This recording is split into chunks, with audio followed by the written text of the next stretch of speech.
I don't need anyone. That's why people come to me to motivate them. No one can motivate me. I have a resume full of fucking motivation. That whenever I'm down, I'm like, oh, hang on, motherfucker. Oh, you know the truth.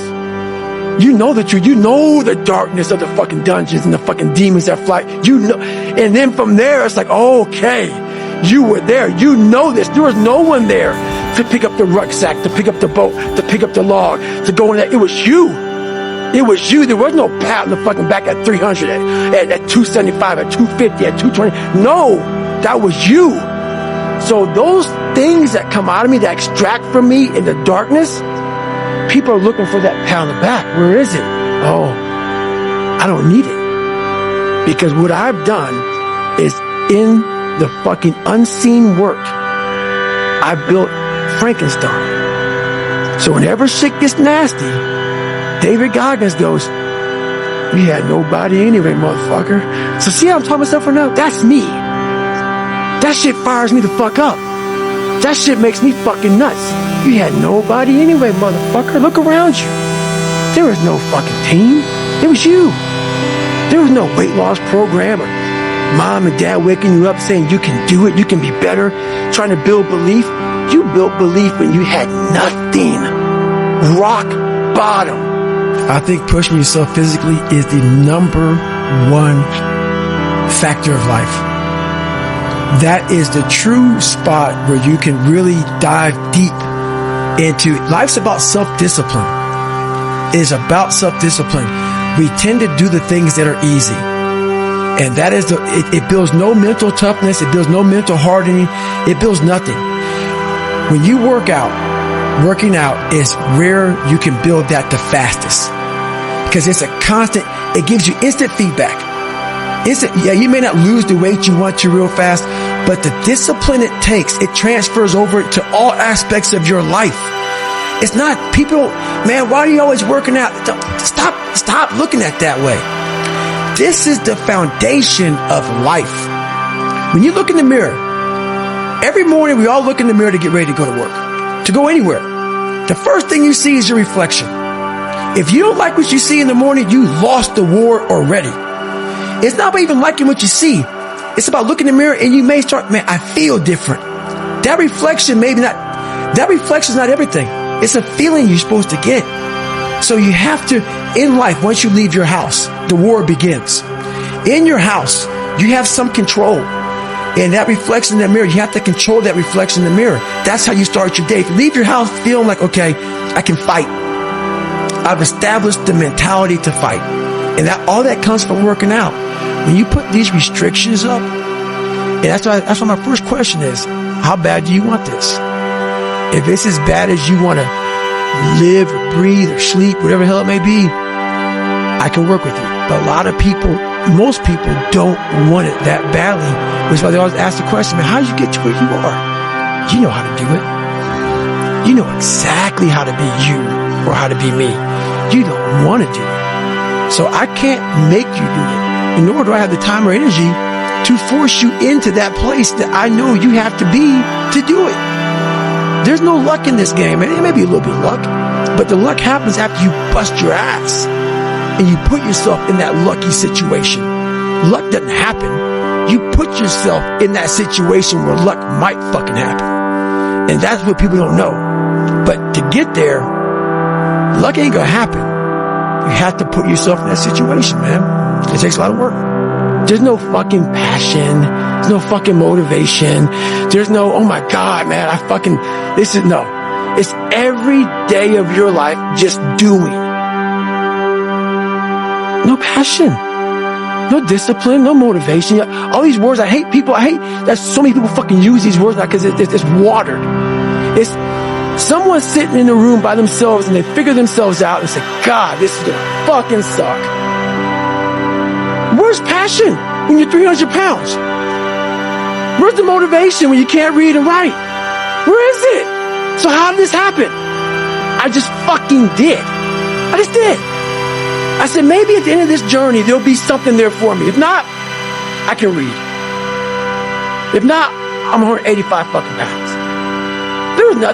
There's no magic potion. There's no, oh, let me wake up and look at some shit. No, all those words are overused. They're bullshit. It's all bullshit. Just do. You're living. How do you want to live? How do you want to die? How do you want to fucking be remembered? That was the biggest thing. I had to stop caring what people thought about me. I realized that everybody's fucked up. That's the one thing I realized. I walked around and I put these people on a fucking pedestal. Everybody was better than me. So I can't tell you anything about me because you're going to judge me and I'm going to feel even worse than what I am. What I realized, once I calmed my mind down and sat back and looked at how jacked up this world is, once you realize that you are not alone, everybody that's talking to you about how jacked up you are, only thing they've done better than you is they've hidden their fucked up world better than you have. That's all they've done. So once I realized that, if you want to sit back, like for instance, there's all these things that are on TV and we have all these news people judging people who fuck up in life. And yeah, they made big mistakes. But that person who is judging you on TV, I guarantee you that news person, they say, I'm glad that my shit didn't come out, but I'm going to judge the hell out of you. I know that about people. So if you want to sit back and judge how jacked up I was and how messed up my life was, Merry Christmas, go for it. Have a good time. So the big thing is know that if you have big goals and big dreams, along the way, failure is going to happen. So how fast do you get up from that? And you got to teach yourself that. But the biggest key to success in anything you do is you got to have an unlimited supply of fucking fuck you. This drive and passion, and it may come from nothing. Like for me, there was no passion, no drive, no nothing. But I had this fire that I'm going to be somebody. And it has to be there because on all those bad days, and all those days you don't want to do shit, you have to be your own motivator, your own coach, your own trainer, your own everything. So to do that, you have to come into work, and work is whatever your work may be, ready to go. And what that means is you may have failed miserably yesterday, but you come to work like, people like, man, you just lost everything. How the hell are you just fucking damn motivated? Because this is what it takes. This is what the fuck it takes. I learned how to control my adrenals. If you know how you get that fight or flight response when you get to move real quick. Yeah. And I started learning the mind a lot, how to get myself jacked extremely fast, like in a horrible environment when everybody's miserable. I learned how to really find strength in the misery when everybody's suffering, everybody's all poopy pants and their mentality's down and everything. I started just like, my God, this is where I shine. And I started using all that misery for tons and tons of drive and motivation to then lead people further. Because you can get a lot of power through misery. And once people see that, my God, Goggins is fucking going, then everybody says, roger that. Let me get my shit and go too. So I started realizing that if you can just find strength just a little bit longer, you will have a crew of people following you along the way. Something's got to go. For me to get confidence, because confidence is the building block of where I'm trying to go. For me to gain confidence in myself, this fucked up kid has got to do a lot of fucked up shit to gain confidence. And along the way, the stutter went away and I gained confidence. And now my life is a little bit more, there's no balance. There's no balance. It's a little bit more what it should be for a lot of people, but there'll never be balance because confidence is something that you're constantly, confidence and belief, you're building every day. And so something's got to give. And I'm willing to forgo a lot of things to have that because I know that is, if you want to give somebody kryptonite, take that shit away from them. So yeah, I don't sleep sometimes, and sometimes I don't eat the right way, and sometimes I don't do this and do that and whatever, man. But you put me in a room with 10,000 people any time of the day, and I walk in there thinking I'm the baddest motherfucker in here. Because I know what it took to be on this stage, and a lot of people will not do that. And I had to invent this person. David Goggins is an introverted, soft kid that got beat up growing up, and mindset had to lie to create friends, to get friends, to be accepted. So my life has really been about two people. very scary, but two people. I had to invent a whole nother human being to get outside of my comfort zone. And that human being became Goggins. Goggins is like the guy that walks out of the phone booth. He's like that Superman that walks out of the phone booth. And I was talking to my fiance today about, it's kind of strange how sometimes I have a conversation between David Goggins, and Goggins will tell David Goggins about the shit he's done. And David Goggins like, what the hell, man? Why are you doing that? That's nuts.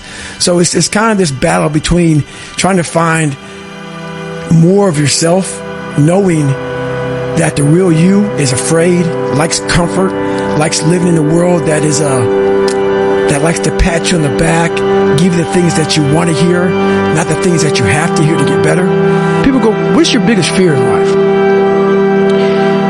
And my biggest fear, honestly, was, let's say this. Let's say I don't care if you believe in God or not. I don't care. So this is play a game with me. Let's say you're God, and we have a big fucking long line of people. And I made it to heaven. I'm 75 years old. I'm 300 pounds. I made it to heaven. I worked for Ecolab my entire life, spraying for cockroaches. That's what I did. But I'm dead. I'm in heaven now. And you're judging us all now. So we're in line. We're all sitting there in line. You have Adam Brown. He has a big board up, and you're talking to Adam Brown about his life. And you rip it down, and I'm next in line, David Goggins. I see my name, and I see all this shit, and God goes, hey, you say, read this, man. And I'm reading this list, and I'm seeing 182 pounds, Navy SEAL, Ranger School, motivational speaker, changing lives. Okay, man, pull-up record, all this shit. And I'm like, that's not me, man. And God looks at me and says, that's who you were supposed to be.